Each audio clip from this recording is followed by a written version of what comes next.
Hey guys, I have good news for you.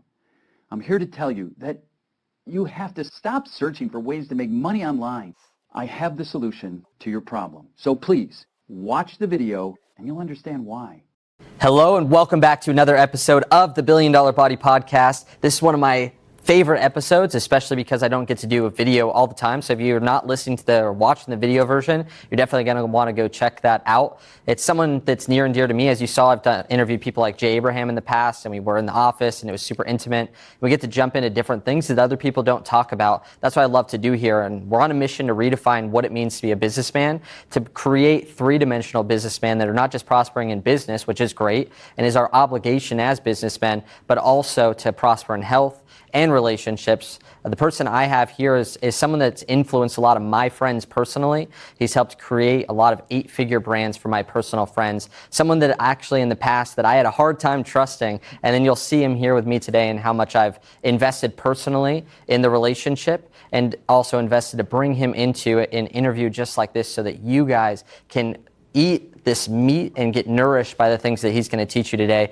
Hear a little bit more of his story, and he runs a $150 million company out here in Boise, Idaho. Welcome, Russell Brunson. Thanks, man. I'm excited for this. I'm excited as well, man. I've been wanting to do this for a long time, and I didn't want to do it over Skype or on Zoom. And I remember Jay, he was talking to me. I know he's been a mentor of yours as well, and you've probably inspired him a lot on the back end as well. But he was talking to me, he's like, man, I hate all these people doing Zoom interviews nowadays and Skype. And I was like, you're the only person I've done in person, but it was really fun. But I appreciate you being here. Oh yeah, man, I'm excited. And I've been a big fan of you guys for a long time, especially now we've gotten a lot more intimate relationship-wise, and you're speaking at our event, and just have a ton of respect for what you guys are doing. Yeah, and we talked about your event. Let's just dive into that real quick. Funnel Hacking Live, what year is this? This is our 5th year. Fifth year. And what I think is so crazy, I see entrepreneurial events all over the place. And I go to a lot of them. I have all the tags hanging up at my house, and everyone's event junkies. You've been to so many as well. And one thing that I've always honored about what you guys are doing is that you haven't leveraged a bunch of other people's audiences to build an event. I've seen these people that are your tribe, that are funnel hackers, that go there for that specific purpose. They stay for every single speaker. And I just want to honor you guys for building that culture and leading by example in what you guys do. I see you swipe your credit card for things. You're like, I lead by example in what I do. You lead by example in your life. You lead by example in your family. I would watch your Instagram stories all the time, and I'm like watching what's going on. And it's really cool that you leading by example is the biggest impact that I've seen you make, and it's influenced me.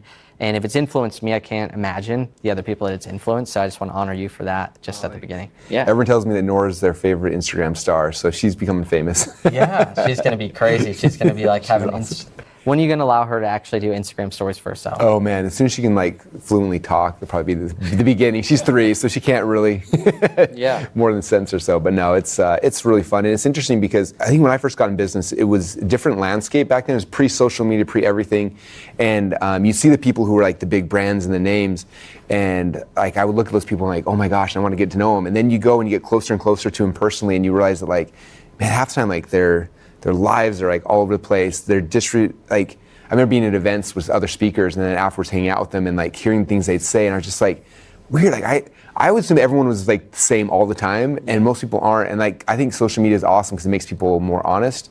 And I think that's one of the big things I was afraid of initially was like bringing my family and my wife. We're all scared about it at first, but it's nice because people realize it's just like, oh my gosh, like there are good people doing good things. There's so much negative influences out there that people see everywhere. And like, I look at my kids who are just like, think these evil things are cool. I'm like, no, like, let's make being a good person actually cool. And I think that unfortunately most people who are doing good things don't want to show it at all because there's that weirdness of like, oh, I don't want to show people I'm doing good things. But it's like, oh, if you're not showing that to the world and people don't see it, they're seeing the other messages, and it just makes the world a worse place. And so, yeah, that's kind of why we do a lot of that stuff. Yeah, and that's how we've kind of taken on this journey of influencing businessmen, influencing men in households, and knowing that if I can change one house, if I could change one city, and through people leading by example. Because what I noticed when I went into business, I looked at all the people I could learn from, and all the people I learned from, I didn't want their life, but they had the skill set I wanted.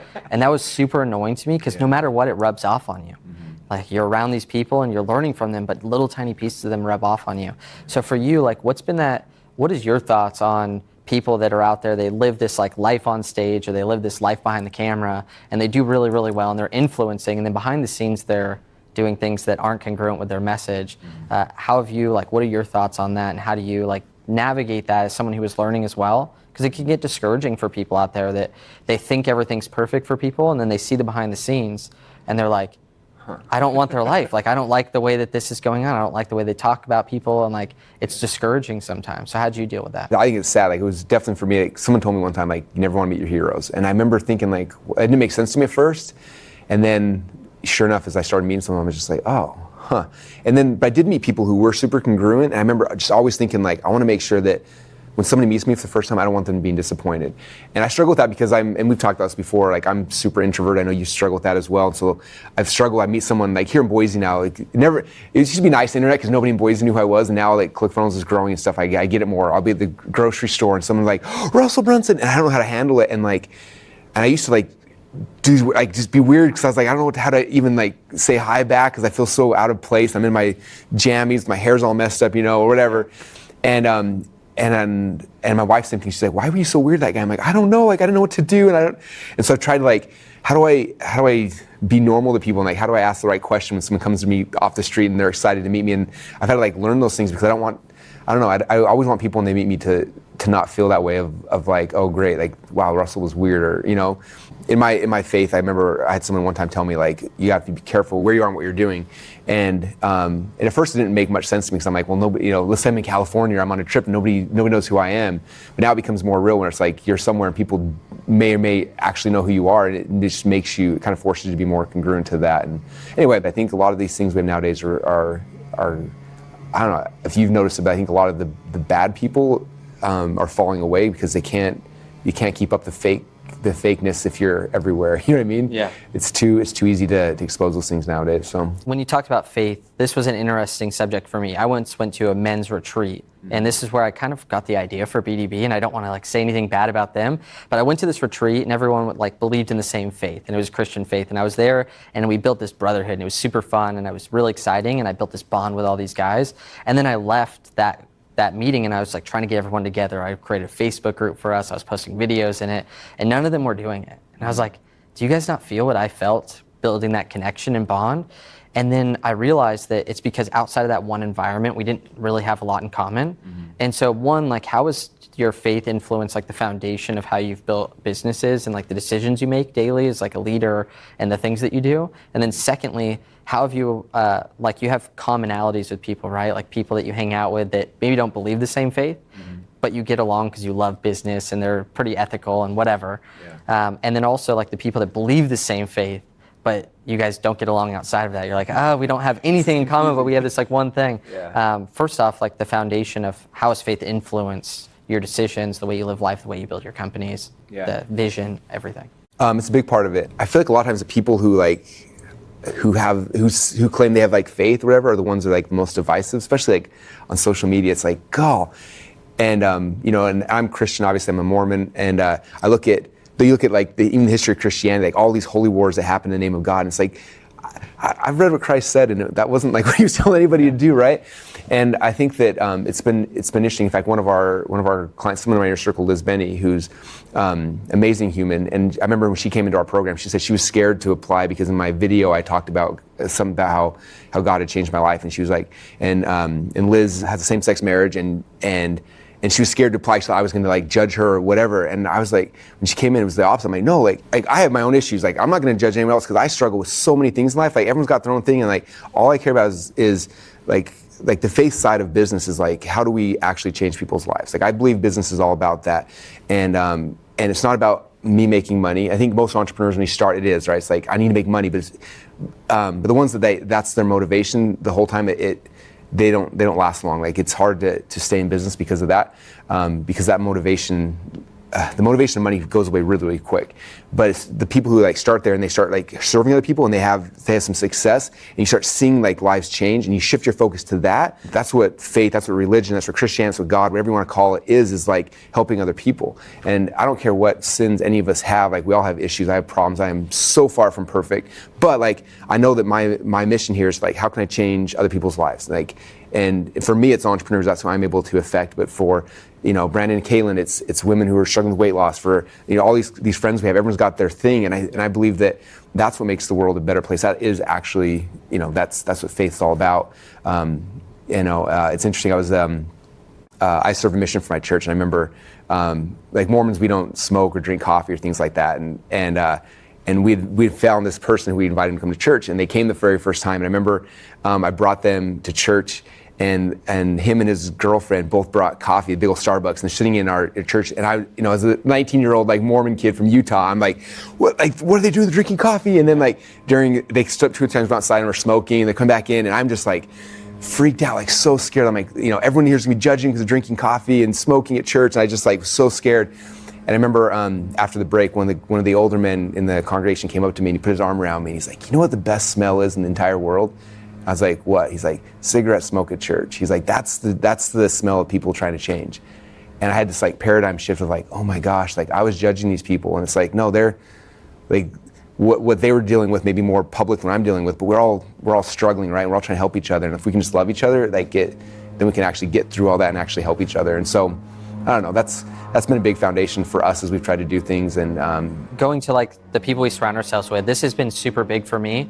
Any sport I've ever been in, anything I've tried to improve in, it's always come down to how can I get around really good people that are trying to move further, faster, that are way better than me, right? Mm-hmm. But in business, we can get caught up in that with so many different people that maybe aren't living the life that we want, but if we're around them long enough, we start like adapting to their environment. We maybe pick up some of their habits. We say something here and we're like, I don't even say that type of thing. Like, what's going on here? So how have you kind of navigated choosing like a mentor or friend groups that have that influence on you, where it's positive, that don't just believe the same way as you and don't do any of the things around as ambitious as you, but also aren't just ambitious and don't believe any of the moral principles that you do? Like, how have you balanced that? My belief is like, I feel like people, like everyone has really pure intentions. Tony Robbins is the first person that told me this, and he told me the whole story about this person who was one of his events who, when they're filling out the workbooks at Tony's events, you like tell your whatever, and the guy in the workbook wrote something about how he was planning on murdering his wife and his kids, and his partner saw it and was like, and goes and grabs someone, and so Tony like does an intervention with this person, like trying to find out why are you planning on killing your wife and your kids? And you think like any of us was like, that's like the most horrible thing you could possibly do. And as Tony's doing the intervention with him, the guy tells this story about how like when he was a kid, his father left, and then his father left, his mom committed suicide, and then his family, all the problems that happened, and he was like, this guy was miserable, and he's like, if I leave my kids, it's gonna destroy their life, and so I wanna actually protect them. And also you have this paradigm shift of like, oh my gosh, like they're not an evil person, like they have good intentions, they're just doing it wrong. And like, I'm a big believer in that. I think all people act out of good intentions. You look at, people that don't make any sense to us, right? Terrorists and dictators and things that are doing bad things, like they have good intentions. They think they're doing the right thing. And so I look at that through that lens, and then I realize that and say, look, I may not agree with them, or maybe they are going down the wrong path, but like what's their intention? What are they actually trying to do? And when you look at that lens, it's weird because all of a sudden you start seeing like, oh, like that's why they're freaking out on social media. That's why they treat that person wrong, or whatever it is. And so for me, then I'm like, hey, now that I understand like the lens of what they're trying to do, like now I can actually try to influence them, because they probably have the same goal I do. They're just going about the wrong way, and I can now come back and be like, hey, maybe that wasn't the best way. But if we did this, like you could actually achieve that and not make, And it's just it's interesting. And so for me, it's a lot of that is just trying to look at people through that lens, and then after you do, then realizing how you can influence them and how not to be influenced as well, because a lot of times, like you were saying, that's the hard part, is if you're around someone all the time, it can sway you. But if you're really looking from that lens of just like, hey, what are they actually trying to accomplish, then it's like, how can I actually serve them in this spot, or is it like this is too weird and I'm going to step away from it? You know what I mean? Yeah. And so when you were going about your journey, I think every single guy out there really wants to be like, what is my lane? Where am I going to be the LeBron James in? Like, don't we all want to be in that lane where I'm like, gosh, LeBron's so good at what he does. He's the best in the world. Yeah. And sometimes, no matter what, if we're on our journey, there's some guys that are out there that are just crushing it. Mm-hmm. But I haven't ever not heard from any of our guys, like, am I doing the right thing? Every once in a while, like, is there something else I should be doing that I'm a lot better at, that I'd have full potential in? And sometimes that can cause indecision, which is the worst thing ever. Yeah. And so for you, along your journey, like when you were getting started, did you have this desire to do what you were doing at the time and like a desire to keep going, or was it something that you saw opportunity in? That's the two different things I see from entrepreneurs. Is either they saw opportunity and they were either mad or frustrated, or they saw this like something they could do, or they were just passionate. And right now it's all about passion, but I see a lot of guys that have passion until they have to do it. Yeah. Because once you do it a lot, it's not Passion that burns fun out, anymore. Yeah. You're like, this is hard. Yeah. And so for you, like, how was that journey of like balancing passion versus like building a skill set and just going out there and like doing what you want to do? Like, how did you navigate that throughout the years? That's an interesting question. I think it was probably the opportunity initially, because that's what piques your interest initially. I was like, oh my gosh, because I was wrestling in Boise State. I just met my wife. We were engaged, and I didn't have a job yet, and she was making $9.50 an hour. So I was like, and That's my like me. Yeah, and my dad has been supporting me at this point, and after I proposed to Colette, he was like, just like after you get married, like you're on your own, like that's your man now. I'm like, well, you're not going to keep funding me? He's like, no, like you're like that's done. You get married, it's up to you now. And I was like, crap. Well, I already proposed to her. I can't we're getting married in like 3 months. Like I can't. And so I was like, I had to figure out how to make some money. So I'm trying, that was for me a big spark. Like I got to figure out how to make money, and the internet's where I kind of turned to. And it was funny because at first it was just all about like, I need to make money so I can keep wrestling. Because I didn't want to have to quit wrestling and get a job. And like, that was like the thing that kept driving me. It was funny though, because as I started learning it, I was getting so excited by everything. I know you experience it too. Like you start learning things, you're like, what? Like your whole paradigm of the world and how it works like shifts, and you're like, I think I got like a backdoor pass, and like I want to like show everybody this. It's like another dimension of life. Just yeah, and it was weird because I started telling everyone. Like I started telling my dad and my brothers and my family and my friends and people at church and people at school and everyone, and they all looked at me like, oh, cool, and they're like. It was funny because they all be like, well, when you get it set up, let me know, and then like I want to do like you can help me set up the same thing. I'm like, no, like you have to do your own. Like I'm still trying to figure this out, and like it was weird because they didn't have enough interest. It was just like, oh yeah, if it makes money, let me know, and I'll like give me some of that too. But no one ever got interested, and I was so confused. And so, but it became like such a fun thing. I remember on wrestling tournaments, I wrestled at Boise State, and Boise State doesn't have a lot of money, so we didn't get to fly to tournaments. We just jump in a van, and we'd have like 30, 40, 50-hour van drives. And so I would go and I would find these guys online who are making money, and I'd burn these CDs of them, and I'd have my car and my Walkman player, and everyone's listening to music on these long drives. And I'm listening to like Armin Moore and telling about teleseminars, and Alex Mandossian and Randy Chirac and all these old school guys from way back in the day.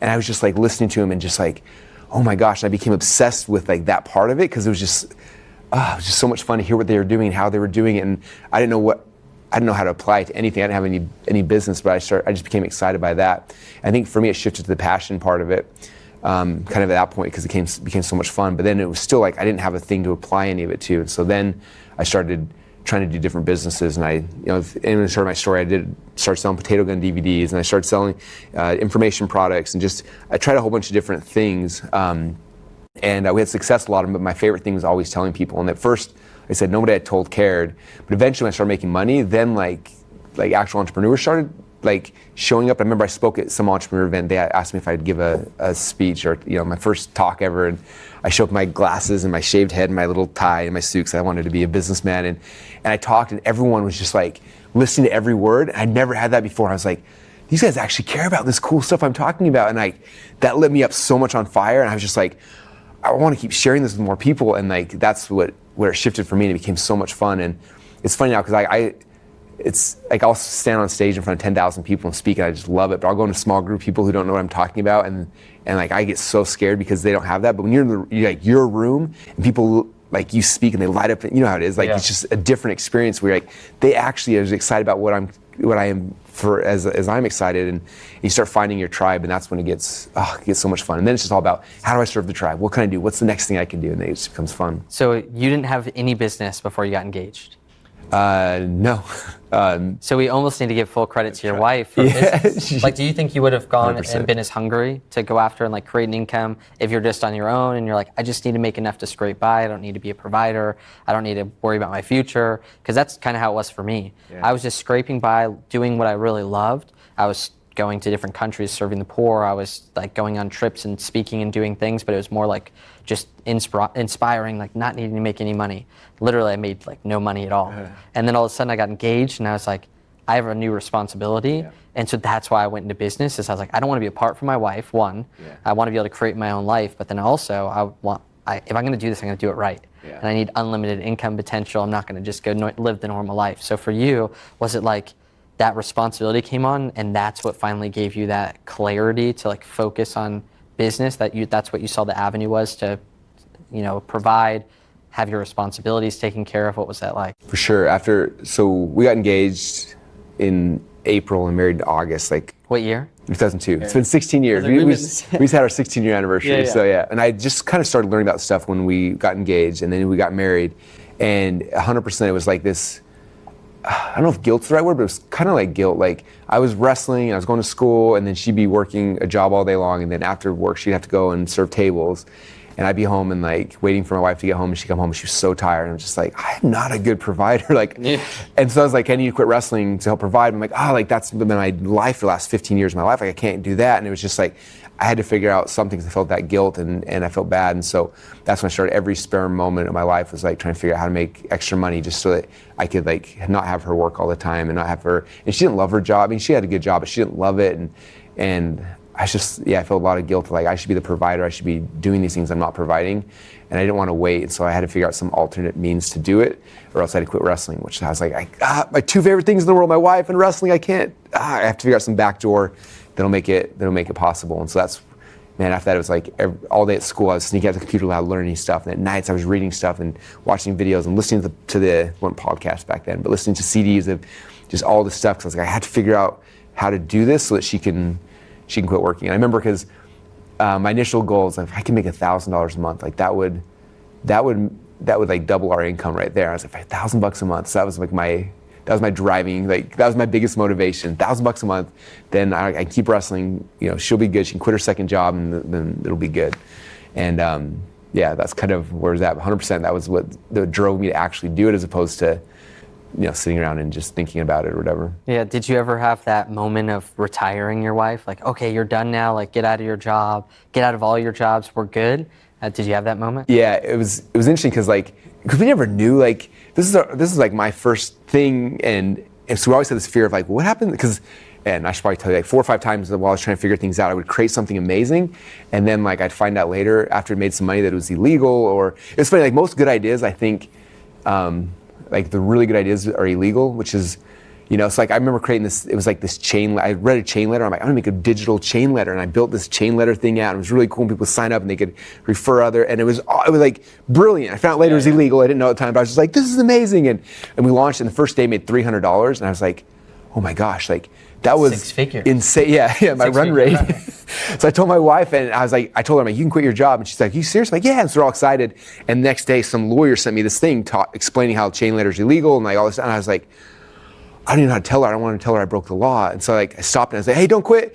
And then I'm like refunding everyone's money because I don't want to go to jail. I don't know what was going to happen. I was freaking out. And then I was like, okay, that didn't work. And so I had a bunch of things like that like worked a little bit and then they didn't work. Or like we sold a couple and then like we got some refunds, or just all those little things. And so when we first started making a little bit of money, then she was like, well, we have no idea how stable this was or wasn't. So she kept working. And eventually I hired my first employee, my first like assistant. So we had 2 people. And then about that time is when she got pregnant with the twins. And so it was funny because like when she finally put in her 2 weeks, and then she was going through the process, and the day her last day, we had a doctor's appointment, and we went in for a doctor's appointment, and they also put her on bed rest that same day. And she was like, I'm free. And then she was like put down bed rest and like didn't get actual like freedom from it. But it was right when we got pregnant with the twins. Right after that's when she finally was able to quit, and I could retire, and it was really cool from that point forward. So you're talking about that point where you're just learning all the time, and I've been through that, and it's super exciting. What were some of like the biggest roadblocks that you hit for yourself? Because sometimes there's problems that happen and we're equipped and we don't even care, we don't notice. There's other times where it's something small. Like even this morning, like just to be transparent, we didn't have food this morning, and so we're like, how do we get an Uber and get here on time? And so it was like 12 minutes till the Uber got here, and then that caused I was mad because my routine's broken, and then something can happen in the business, and I'm like, I know how to fix that. Yeah. It's no big deal. So for you, like personally, what were those things where you had like a roadblock where you're like, I don't know if I want to keep doing this anymore, or if you even had that? And then how did you navigate that and like stay consistent, stay like focused on that one thing? It's fun, like thinking back now, it's been so long, but try to remember some of them. And I think, so I'll talk about what kept me going. Because I remember listening to these people and like on the CDs while I was on the wrestling trips, and like it just made such logical sense to me. I was like, it has to work. And like these guys don't seem that much smarter than me. It's not like some trick. Like you don't have to be like a genius in math or science or anything. It's just like, it's a process and you figure it out and then it works. And I like believed it, probably because they were in my ears for so many hours a day. I just believed that it worked. And so I just had to figure out the process, and I kept trying thing after thing after thing, and tons of discouraging things. Like one, I remember there was this auction site, it was kind of like eBay, and then there was eBay, and on eBay, I found this lady who was selling computers for really cheap, and I was like, why are these computers so cheap? I couldn't figure it out. And I saw over here on this other side, they were selling the same things for like way more. So I bought one from over here, and then I would go list it over here. And then the person over here was a total scam artist, and they didn't send me the computer, but then I had already sold it over here. And then I'm going over here and like, I can't give you the computer. And they're like, what? Like, you promised me this computer, I've already pre-sold to somebody else. I'm like, I don't, so like this person screwed me, so I had to screw this person, and it was just like this horrible thing, and then I got my account shut down over here, and like that was one thing. And then like thing after thing, like so many of those things like that where like, I thought I figured it out, and then it broke. And I thought I figured it out, and then it didn't work. And I thought I figured it out, and then it was illegal. And I tried to figure it out, and then there's just so many of those things, but I was just like, I know that it's work. I had such perfect faith that like it was gonna work because there were people doing it. I just had to figure out like how to do it. And in fact, it's funny, I talk about a lot of my podcasts and events and stuff, like I just like believe like this is worth pursuing, it's worth doing. Like, yeah, it's a pain at first, like the journey is hard, but then looking back, the journey was like so much fun looking back. But it's hard, but it's like worth doing, because when you do figure it out, like it becomes so much, I guess, easy. I remember my senior year at Boise State, I had a creativity class, and my professor's name is Dr. Murley, a little Indian dude, and he's like, you have to do something creative and like do a presentation on it. And it was like my first membership site I was trying to create. So I created this membership site and I launched it, and I had like 300 people signed up for it at like, I don't remember, 30 or 40 bucks a month or something. And I remember presenting that at my class, and I showed the class, and I remember my teacher afterwards was like jumping around. He's like, did you understand what Russell just did? He was like freaking out. And he was doing the math. He's like, that's like $15,000 a month you're making. And he's like, that's a 6-figure year business. Like, and freaking out. And then he asked the class, any of you guys have any questions for Russell? I remember this guy sitting in the back, like kind of leaned out on his chair, and he like raised his hands. And he's like, and so we called on him. He's like, that seems really cool, but man, that seems like a lot of work. And I remember thinking I was like, yes, it was for like 2 months. I put in like 80-hour weeks for 2 months, but then it's done now, and now it's making 15 grand a month, and it's done. I'm like, you're going to spend the next 40 years of your life and not probably ever get to that income level. Yeah. And it's just interesting seeing that dynamic of like, you got to put in a lot of focus work for a little bit, but then you step back and it's insane. It's worth it. It's worth putting in the time. Did you ever have a time that people didn't believe in Russell? Like didn't believe that Russell was going to do something? Like maybe the first time you spoke, like I know for me, I had a mentor that was super close to me, and he was like, Amanda's so talented. She's amazing. If you guys are going to do anything, it's going to be because of her. So for a long time, I was like, okay. And then now it's very interesting because now they're very encouraging. And but I don't feel like a different person. Mm-hmm. And that's kind of what I want to get across is, one, did you ever have people like not really believe in you, where you're like, I'm not really like, when I make a video, it just doesn't go viral. When I speak, people don't just randomly think I'm Tony Robbins and want to buy everything from me. And even when I get a compliment, I look at my sales or I look at my video views and I'm like, well, obviously not everyone thinks the way that you think. And then, how much different is Russell now compared to the Russell a few years ago, a decade ago? Like, are you really that much different of a person? The time I remember the most, because the time that hurt the most of people not believing me, wasn't like at the beginning. Because I think at the beginning I have a lot of friends who like they have an idea and they tell the world like, I'm gonna be, and I was more shy about it. Like, not a lot of people didn't know what I was doing. A lot of people still don't know what I do. A lot of my neighbors and stuff like are confused. But I remember like I built the company up and I had at the time about 100 employees and things were working good. And then we had some hiccups and like it didn't work good overnight. And it was like I had to lay off like 80 people, and I had friends, I had family members, people like I loved that I thought were like super close to me who just like walked out on me. And that was the first time I was just like, wow, like they not see the vision? Like this is just like a bump. And I realized that, like they were there just for a paycheck. And like, that was the hardest thing for me, realizing that, because I thought that like people had bought into me and the vision and everything, and it wasn't. It was like there was an opportunity for them. They showed up, and when the opportunity was gone, they were gone. And not everyone left, but a lot of people who had like was shocked that they left it. You know what I mean? It was just like that was really, really hard. That was probably the hardest for me is that time, and it was a couple-year period of time to get things back on track. But it was a dark, like that part was really hard. Was that tough in the family? Like, did that affect your own income?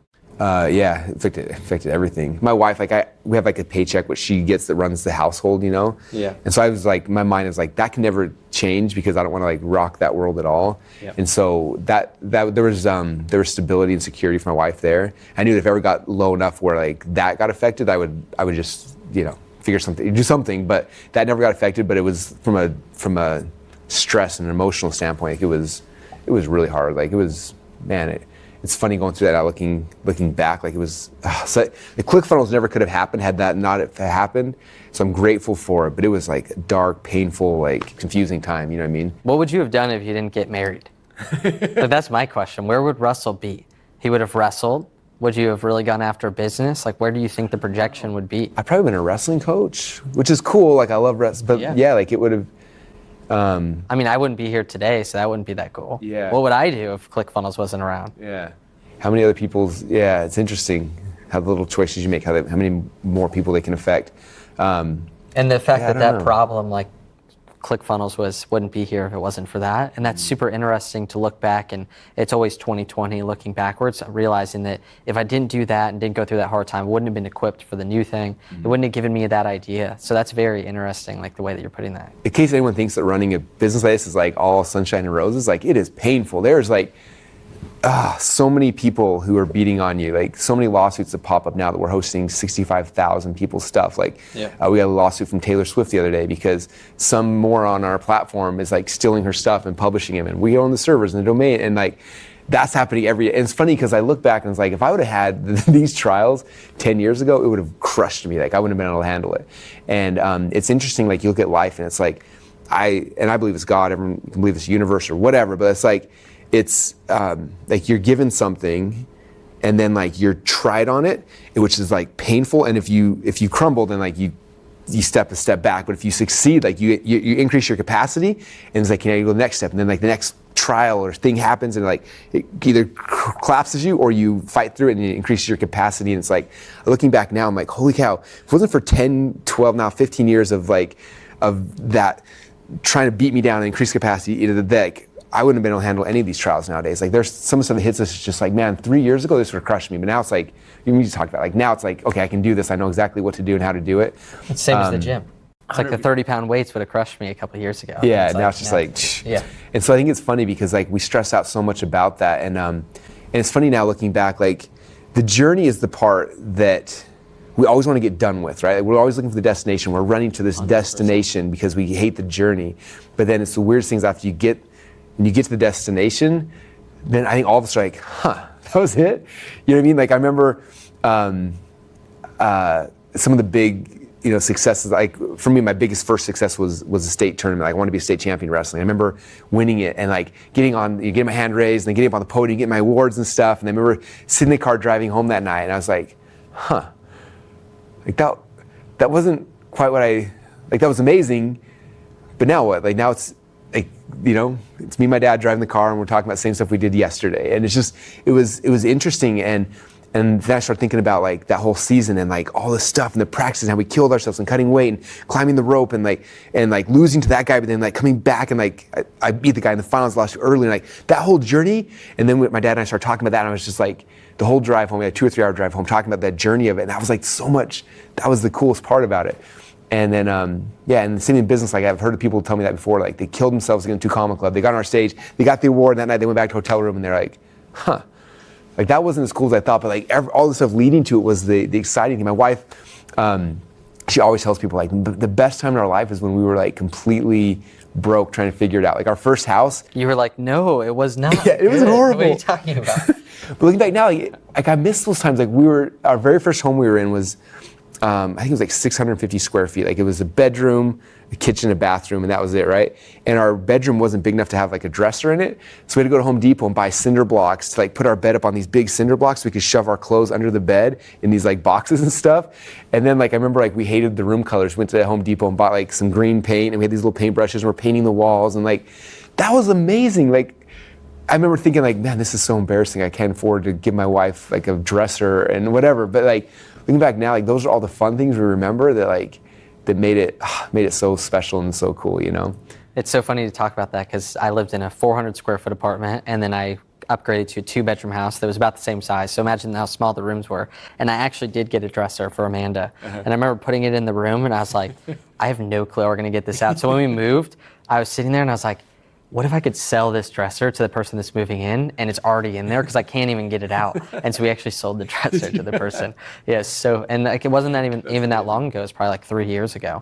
So it's very interesting. So when I look at I always look at how people progress. And when I look at a lot of the guys that we work with or even some of the relationships, I think information's very easy if you are clear on like exactly what you want. Like if people want to build a business, they want to build it online, even brick or mortar, whatever it is, like all they have to do is watch all your stuff.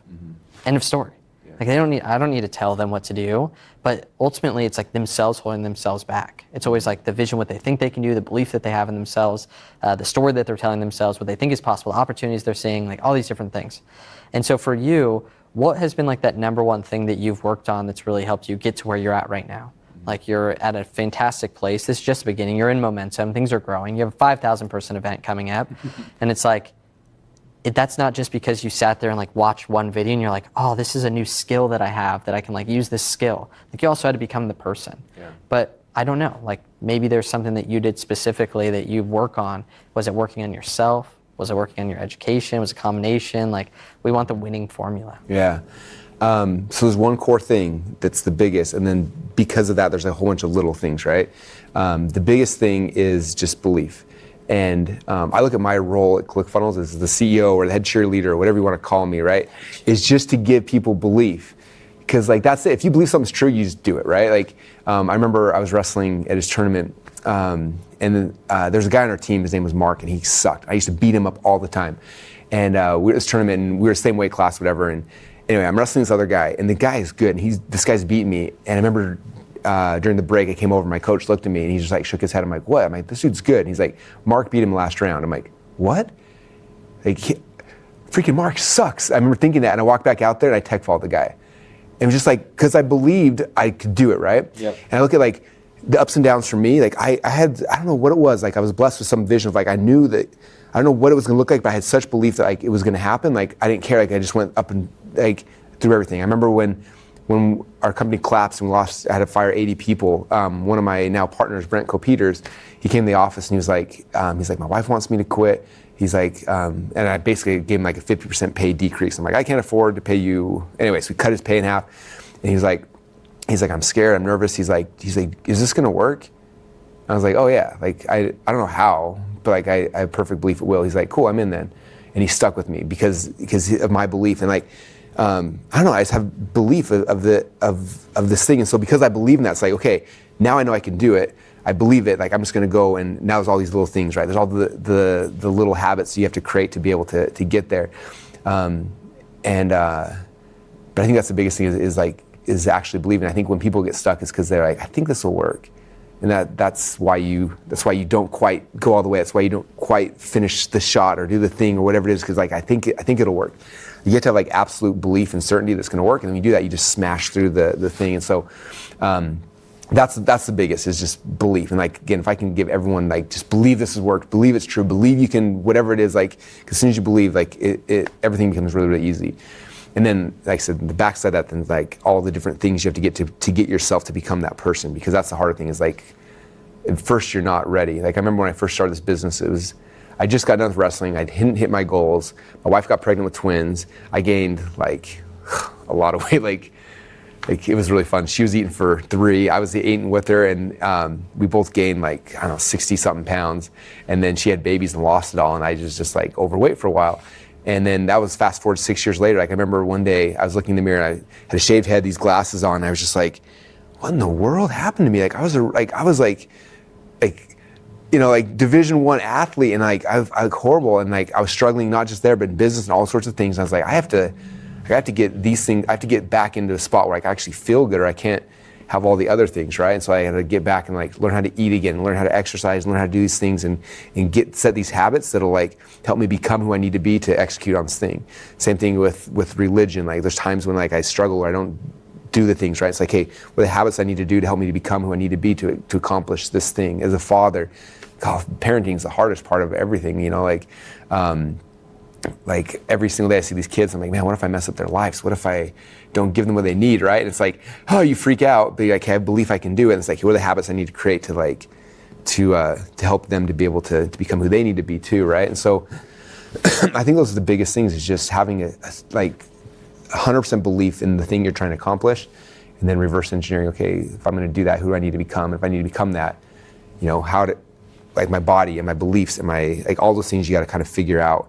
And then that becomes a framework that gets you to. Don't you wish we could just like package up some type of belief? Like, here you go. How much is this belief? Yeah. When I look at sports, that's literally what it comes down to, is belief. Yep. And I like for entrepreneurs, sometimes I think we get lucky that we could be the 200 millionth best business owner and be living a fantastic life. But for wrestling, like you had to be the top person, or else you're not known. You're not. And my sport, motocross, if you're not the top 20 person in the world, no one knows who you are. Yep. Like the person that's never ever done well in his life, if he just ran, like something random happens, everyone falls and he gets like 3rd place or something, and he normally gets 20th. The next race, if he just keeps rolling with that, he'll get 5th, 4th, 3rd, maybe even win. Only because of the belief that he had from finally getting that one break. And that one break, they roll on it and it becomes confidence, and then they sometimes become the best person in the world. And I've seen it happen over and over again. And same thing with business. It's like, that's the core thing. And I also see people on the other side. Like, I have friends, I've been doing this now 15 years. I've had friends who had companies, $100 million companies, who are like in bankruptcy now, or just like going back and getting day jobs. And for them, it's the opposite. It's like they lost the belief, like some trial hit them in their life, or something happened where they didn't increase their capacity and it broke them. And then they lose their belief, and just everything crumbles. And it's like, oh, like you have to be okay with not always having success. Like I had this really cool experience where I was in, a bunch of the fitness guys invited me to this thing, and I was like the only non-fitness dude at it. It was in Mexico, and it was really cool. And one of the guys I was hanging out with is a dude who he builds and sells companies, and just worth a ton of money. And I was sitting next to him at dinner, and he started asking me these questions and just grilling me on stuff, you know. And I'm telling him the highlight reel, because that's what we do as entrepreneurs. And he's like, no. He's like, tell me about like the tough times. Like, what have you failed through? And I was just like in the middle of a really bad thing, and I was just like. So I went and told him, like, the first time I almost crashed my company, and then how we rebounded. The second time, how I crashed it, and then how I'm trying to rebound it now. And he looked at me, he's like, good. I'm like, what do you mean good? He's like, you've cycled. I'm like, what does that mean? And he's like, you've cycled. He's like, most entrepreneurs, he's like, the first time you have success, you come up here and like, you believe your own bio, you're drinking your own Kool-Aid, and he's like, you're overconfident. He's like, I won't work with entrepreneurs who haven't cycled at least once. He's like, you cycled twice. He's like, you're gonna be humble enough to actually like build something amazing. And I remember thinking, it was so, first off, it was cool to not have it called a failure. It was a cycle. And that gave me some like relief of like, oh, I just cycled. Like the best ones do that. And then it was like, okay, now that I've cycled, now what I learned from this, I can come back and do something bigger. And so I think a lot of times is that when the failures do happen, because they're gonna happen, sometimes that's like essential for the growth and for the progression, is just like calling it a cycle, or realizing it was like, okay, I've cycled. Now what was I supposed to learn from this? I need to be more humble. I can't, because if you looked at me, pre-cycle 1 and pre-cycle 2, like I was definitely more, I don't know, I wasn't who I am today for sure. I was more about the money and about the people and about the significance of me, as opposed to like the significance of the people we're serving. And that's been the biggest change for me. And it's been fun watching. I think the entrepreneurs in our groups that are growing the fastest are ones that take the significance away from themselves and shift it to the significance of like their audience, like their customers, like making them the stars. That's where businesses like transcend and get to the next level. And the entrepreneur is willing to do that. And it's hard, because most entrepreneurs are very significance driven. That's why we want to be on stage, we want people to see us. But the more I give away significance, the more I get. It's really weird. I've heard this quote before that's, become the man that you would allow your daughter to marry. And you have daughters, so you're like, you could probably project in the future like what that guy would look like and who you would be like comfortable with. But also I want to switch it maybe a little bit with that in mind on if Russell could have a mentor that he'd be like, this is the person that I'd like to learn from, that I'd like to glean information from, learn about life from. Maybe you already have a person that you look up to, but what would that person look like? I always try to figure out not always what I want to do in life, like am I going to run a virtual company, a brick and mortar, or am I going to buy, sell companies and be a philanthropist? I have no clue, but I do know like absolutely what I don't want to do, and that eliminates like 99% of everything. And so then I just had these few options left. And so a lot of times like stepping into that role, like what is that person, or who are you aspiring to become, or like what would be like those core values that people could hold on to? Like commitment's a big one that everyone always talks about. like that's a huge thing that no matter what, if you don't have that, you're just not going to make it. Whether it's in a friendship or like if people are like wishy-washy, they're never going to be our friends because we just can't handle it. Like you're not dependable. Yeah. So what are some of those core values that people can model out there? So for me, as you were saying that, what kept going through my head is there's a quote from David O. McKay. He said that no success can compensate for failure in the home. And so for me, it's like I look at that as like that's the root foundation of success is what your home looks like. Wow. So how do you treat your wife? How do you treat your kids? What does that relationship looks like? Because you can have success in the world's view, but if your home's destroyed, then what was the point of it? And so that's for me. I'm looking at people who have amazing families, who are married, who have good relationship with their spouse, with their kids, things like that. Because that's success for me. The inside. And then you look at it now, having that and still being able to do other cool things. Like if you can run a company or you can help other people, or like philanthropy. I can never say that word right. People doing charity stuff, like whatever those things are. If they're able to do that and maintain that, like that's what I look up to. Because it's like it's easy to do one thing. It's hard to do both of those simultaneously, and I'm looking for people that have that. People that have both of those things, wow. Success in some area of life and still have kept success in the home. Like those are the people I model, I look at, and I'm just like, that's awesome. Sometimes the closest people to you is what should matter the most, that respect you and love you and know you, rather than anyone can put a perception out there. Yeah. But it matters the close one. So the last thing, real quick, I had to ask this, is like I got the Voxer, and I don't know how it happened or whatever, but you were like, hey, like Funnel Hacking Live's coming up, and we're gonna have 5,000 people there, and I was just wondering if you would be interested, and I'm like, okay, if you and Amanda would come and speak, and I was like, that was like very interesting because there's 1 million people in the world, like, or there's actually billions of people in the world, but millions that could have that spot, and there's very limited spaces. So for you, like, what was your thought process where you're like, these are people that I trust to bring in, and like, what was the thought process around that? So for me, when we're creating Funnel Hacking Live, it's funny because we get, I don't know, I would say conservatively 500 plus people who like beg me, like friends, like, this is why I should be on stage and all sorts of stuff. And for me, it's different. It's not, like I feel like my pulse is on our community, like trying to figure out what's happening as a whole. And when we do Funnel Hacking Live, like it's completely a storyline for me. It's like, okay, what are the things that we have to create? Like it's not just how to drive ads, how to do things like that. It's like, what am I trying? Like my goal, my vision is to get the audience to become better people, right? Like business. I feel like for me, like my mission with business is to get people so that they can shift the focus off of like money, because it's like Maslow's hierarchy of needs, right? Like if you don't have like food and water, you're not gonna think about how to like build a house, right? You got food and water, and you got this. And it's like I feel like if I can take the pressure off of finances for people through business, then they can actually serve and have big impact, right? So I'm always looking at that like the event is about like taking that pressure off so people can actually serve. And then it's like, hey, what are the holes that people are missing? And we've only personally known each other, not that long, but when you were here at our office and you guys were speaking, you and Amanda both together, I can feel like your guys' like your relationship, and it's unique and it's special. And I think that a lot of people are sacrificing their relationships for business, which again comes back to talking about earlier, like no success can compensate for failure in the home. Like how do you create that? And and it's something that people don't talk about, especially at business events typically.